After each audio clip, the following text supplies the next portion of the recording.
श्री सद्गुरु देवाय नमः। भाइयों बहनों, राम नाम तो मणिदीप की तरह है जो कभी बुझता ही नहीं। जैसे दीपक को चौखट पर रख देने से घर के अंदर और बाहर दोनों हिस्से प्रकाशित हो जाते हैं, वैसे ही राम नाम को जपने से अंतःकरण और बाहरी आचरण दोनों प्रकाशित हो जाते हैं। जीवन में आनंद ही आनंद हो जाता है। सभी पापों का काटनहार है ये राम नाम। राम नाम के दोनों अक्षर मधुर और सुंदर हैं। राम नाम कहने से मुंह में मिठास पैदा होती है। दोनों अक्षर वर्णमाला की दो आंखें हैं। राम के बिना वर्णमाला भी अधूरी है। जगत में सूर्य उजाला करता है, चंद्रमा चांदनी बिखेरता है, परंतु इन दोनों में भी ग्रहण लगता है। लेकिन राम नाम इन सब से अलग है। उसमें कभी कोई ग्रहण नहीं लगता, ना ही वो चंद्रमा की तरह घटता है।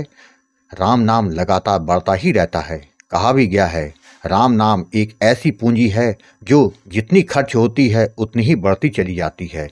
राम नाम तो अमृत के समान है। कहा गया है कि सिर्फ राम नाम जपने से बड़े शास्त्रों का ज्ञान हो जाता है। जिसने पढ़ाई नहीं की, शास्त्र नहीं पढ़े, उन्हें भी वेदों का ज्ञान हो जाता है। राम नाम तो वास्तविक ज्ञान करवाने वाला चतुर दुभाषिया है। राम नाम जाप से रोम रोम पवित्र हो जाता है, साधक पवित्र हो जाता है। साधक के दर्शन स्पर्श मात्र से असर पड़ता है। अनिश्चितता दूर होती है, शोक चिंता दूर होते हैं, पापों का नाश होता है। साधक जहाँ कहीं भी रहते हैं वह धाम बन जाता है। वो जहाँ चलते हैं वहाँ का वातावरण पवित्र हो जाता है। राम नाम की सबसे बड़ी महिमा यह है कि इसे कहीं पर भी कभी भी लिया जा सकता है। राम नाम ही मुक्ति का मार्ग है। राम नाम की महिमा अपरंपार है। आज जो कथा सुनाने जा रहा हूँ वह गुजरात से महेंद्र जी ने भेजी है, जिससे आपको पता चल जाएगा कि जहाँ राम नाम होता है वहाँ आसुरी शक्ति गायब हो जाती है। इस कथा को जानने के लिए इस वीडियो को आखिर तक अवश्य देखिएगा। उससे पहले जिन लोगों ने गोकुल भवन अयोध्या यूट्यूब चैनल को सब्सक्राइब नहीं किया है, उनसे निवेदन है कि चैनल को सब्सक्राइब करके बेल आइकन अवश्य दबा दें, जिससे नए वीडियो के नोटिफिकेशन लगातार आपको मिलते रहें। और साथ ही अगर आपको राधा नाम की महिमा, बांके बिहारी और वृंदावन से जुड़ी सच्ची प्रेरणादायक कथाओं का आनंद लेना है तो हमारे दूसरे चैनल अच्युत प्रभात को जरूर सब्सक्राइब कर लें। महेंद्र जी ने बताया, आपको कोटि कोटि प्रणाम है गुरुजी। आपने जो मुझ पर कृपा की है उसे मैं शब्दों में बयां नहीं कर सकता। जो आपने मुझे सीताराम नाम का दान दिया है, उससे आपने मुझको जीवन दान देकर मुझे जो संजीवनी दी है उसे मैं या मेरा परमात्मा ही जानता है। कि आप राम नाम के हीरे मोती गली गली बिखरा रहे हैं, उसे चुनने वाला ही चुन सकता है। गुरुजी, न जाने कितनों की जिंदगी आपने सही मार्ग पर लाकर सुधार दी। गुरुजी, आज मैं भी अपना अनुभव आपसे बता रहा हूँ कि इस नाम में कितनी शक्ति है और यह क्या है। जो भी इस बात को मान लेगा उसकी जिंदगी बदल जाएगी, और जो सिर्फ तर्क वितर्क करेंगे वो खुद ही अपना जीवन बर्बाद करेंगे। इसलिए सब बातें छोड़कर राम नाम में लीन होकर अपना भाव सुधार लें। गुरुजी, मैं अहमदाबाद गुजरात का रहने वाला हूँ। मेरा कपड़े का व्यापार था, जो कोरोना आने से दिन ब दिन मेरा व्यापार टूटता ही चला गया, जिससे आर्थिक तंगी से मैं जूझ रहा था, काफ़ी परेशान था और कर्ज में डूबता ही चला जा रहा था। सारे ज्योतिषी, गंडे, ताबीज सब कुछ कर लिया, लेकिन कोई हल नहीं मिला। फिर यूट्यूब पर तंत्र मंत्र और धन प्राप्ति के वीडियो देखने लगा। उसी में मुझे एक वीडियो मिला जो कि भैरव साधना का था, जिसमें बताया गया था कि 41 दिन भैरव साधना करो, जिसमें आपको एक टाइम खाना खाना है, 41 दिन ब्रह्मचर्य करना है, जमीन पर सोना है और 41 दिन भैरव मंदिर में दर्शन करना है। मैं प्रतिदिन 27 बार मंत्र आपको पढ़ना है शमशान में, और 41वें दिन भैरव आपके सामने खड़े हो जाएंगे। जो चाहे सो मांग लेना। मैंने ऐसा ही करना शुरू किया, बिना किसी से पूछे और बिना किसी को बताए साधना शुरू कर दी। गुरुजी, मेरा कोई गुरु नहीं था और ना ही मैंने किसी से पूछा, बस लालच, बस ये बस साधना शुरू कर दी।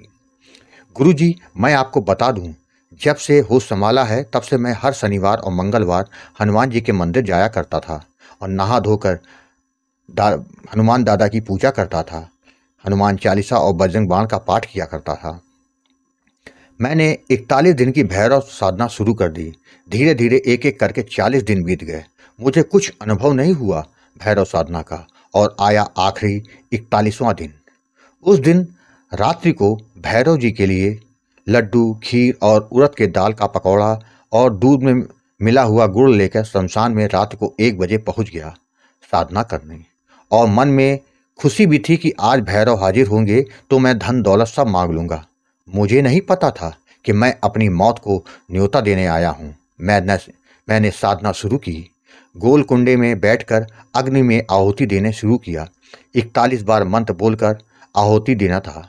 वहाँ मैंने मेरे अलावा और कोई नहीं था।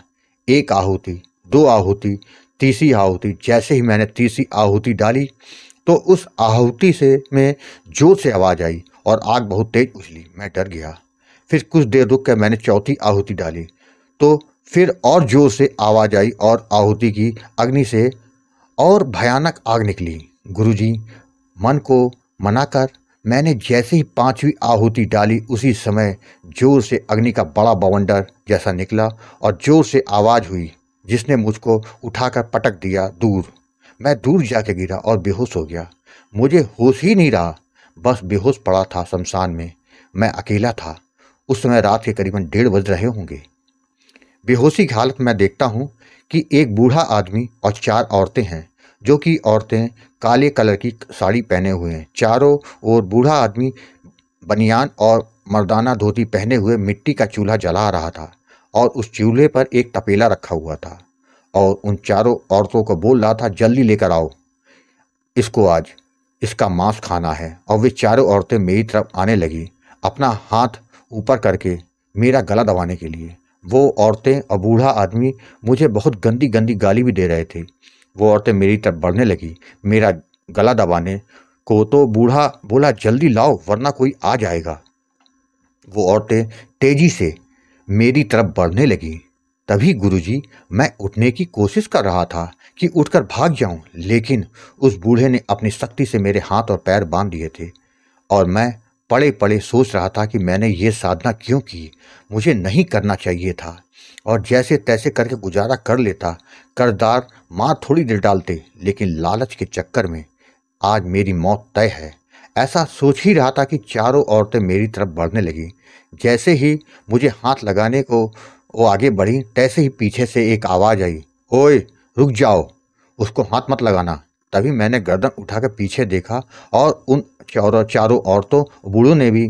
तभी बूढ़ा उन चारों औरतों को गाली देकर बोला, मैंने कहा था ना कोई आ जाएगा, देखो आ गया, अब जल्दी करो, इसको पकड़ कर लाओ, आज इसको खाना ही है। तभी पीछे से फिर से आवाज़ आई, नहीं मानोगे तुम लोग, रुको। ऐसा करके एक बूढ़ा आदमी दौड़ता हुआ हमारे पास आने लगा, जो कि काफ़ी दुबला पतला था, जिसकी पूंछ में एक छोटी सी घंटी बजी हुई थी। उनके हाथ में एक लकड़ी में मिट्टी की गदा थी। उनके सिर पर जैसे कबीर साहब टोपी पहनते हैं ऐसी लंबी टोपी थी। वो जब दौड़ते हुए आ रहे थे तो उनकी पूंछ की घंटी टुन टुन बज रही थी। वो हमसे कुछ दूर पर आके खड़े हो गए और बोले, छोड़ दो इसको, इसने जो भी किया अनजाने में हुआ, इसे सच्चाई नहीं पता थी। उस पर वो बूढ़ा जो चूल्हा जला रहा था वो बोला, इसकी बात मत सुनो, इसको जल्दी लाओ, तेल गर्म हो चुका है। और जैसे ही वो औरतें मेरी तरफ बढ़ी मेरा गला दबाने को, तो हनुमान दादा ने वो गदा अपनी टांग के सहारे खड़ी कर दी और अपने दोनों हाथों को मिलाकर हाथ से गदा बनाकर मुक्का घुमाया और बड़े जोर से जय श्री राम बोलकर उनकी तरफ घुमाया। जैसे ही दादा का हाथ उनको पड़ा, वे चारों औरतें, वह बूढ़ा आदमी और उसका चूल्हा तपेला सब चकनाचूर होकर बहुत दूर जाकर गिरे। मैं पड़े पड़े सब देख रहा था और मेरे आंखों से आंसू निकल रहे थे कि मैंने हनुमान दादा को बुलाया भी नहीं, याद भी नहीं कर सका, मगर दादा को अपने भक्तों की मिनट तो क्या पल पल की खबर है, यही सोच रहा था। तो दादा ने मेरा हाथ पकड़कर उठाया, मुझे कहा, ऐसा कोई कर्म मत करना, यहाँ दोबारा मत आना। इतना बोलकर दादा गायब हो गए और जैसे ही दादा गायब हुए तो मुझे होश आ गया। मुझे होश आया तो मैं शमशान का जमादार और लाश को जो जलाते हैं वो आदमी कुछ मेरे चारों तरफ खड़े थे। शायद उन्होंने मुझ पर पानी के छींटे मारे थे होश आने के लिए, पर मैं होश नहीं आ रहा था। गुरुजी, मुझे जैसे ही होश आया मैं सब कुछ छोड़कर भाग निकला और घर आकर नहा धोकर रजाई में घुस गया और मन ही मन अपने आप को कोसने लगा कि आज अगर हनुमान दादा नहीं होते तो मेरा मरना निश्चित था। घर आकर मैंने शीशे में देखा तो मेरी आंखें खून की तरह एकदम लाल थी। 2-4 दिन वह भय बना रहा, फिर सब धीरे धीरे नॉर्मल हो गया। आर्थिक परेशानी और घर वालों के मेरे प्रति बदलते रवैये से काफ़ी तंग था। फिर वो हुआ जिसकी मैंने कभी कल्पना भी नहीं की थी। सारे नाते रिश्तेदार, भाई, कुटुंब, यार, दोस्त सभी छूटे, धन गया, व्यापार गया, घर के सारे जेवर गिरवी गए।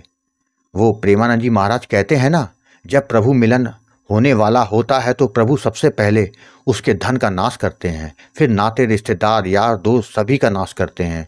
जब भक्त सब जगह से बेसहारा हो जाता है तो उसे सिर्फ प्रभु की ही आस होती है और उस समय उसे राम मिल जाते हैं। मैं काफ़ी परेशान था, दर का भिखारी हो चुका था, कुछ नहीं सूझ रहा था। सारा दिन एक बेकार की तरह यहाँ वहाँ भटकता रहता था। एक दिन अचानक यूट्यूब पर वीडियो देखते देखते मुझे गोकुल भवन अयोध्या का वीडियो मिला। मैंने लगभग 50 से ज़्यादा वीडियो देख डाले। मैंने वो तारीख अपनी डायरी पर लिख रखी है। वो दिन 4 अक्टूबर 2023 था। मैंने सोचा ये वीडियो है क्या ये सच में ऐसा होता है?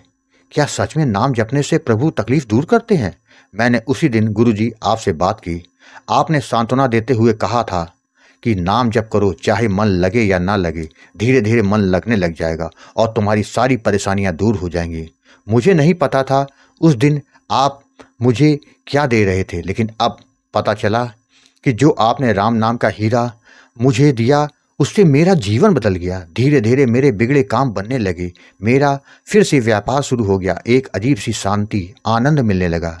गुरुजी, मेरे शरीर में अजीब अजीब अनुभव हो रहे हैं। जब भी राम नाम लेने बैठता हूँ, अभी गर्मियों का दिन चल रहा है, लेकिन इन सर्दियों में राम नाम लेते समय से पूरा होने तक करीब घंटों तक अजीब सी ऊर्जा और गर्मी हो रही है और अजीब सी शांति का एहसास हो रहा है। अब मेरा मन राम नाम के अलावा कहीं भी नहीं लग रहा। भजन करते समय या नाम लेते समय सिर्फ रोना ही आ रहा है। गुरुजी, आपसे कहना चाहता हूँ, कुछ जिम्मेदारी सर पर हैं, उन्हें पूरा करते ही अयोध्या प्रभु श्री राम के पास चला जाऊंगा। ये झूठी दुनिया है, झूठी मोह माया है, ये सब प्रभु ने मुझको दिखा दिया। लेकिन उससे पहले गुरुजी, आपके चरण धूलि अपने माथे पर लगाने एक बार जरूर आपके पास आऊँगा, चाहे कुछ भी हो। मुझ अनाथ को जो आपने दिया है वो मेरा मन ही जानता है। गुरुजी, आपको बड़े भैया का दर्जा तो दे नहीं सकता, क्योंकि मैंने राम जी को बड़े भैया और माँ सीता को भाभी माँ माना है। इसलिए आपको पिता, गुरु, संत ही मानकर आपका आजीवन ऋणी रहूँगा। भाई बहनों, आपको कथा अच्छी लगी हो तो कमेंट में जय श्री राम लिखना मत भूलिएगा, जिससे दास का मनोबल लगातार बढ़ता रहे और अच्छे प्रेरणादायक वीडियो आपको प्रस्तुत करता रहूं।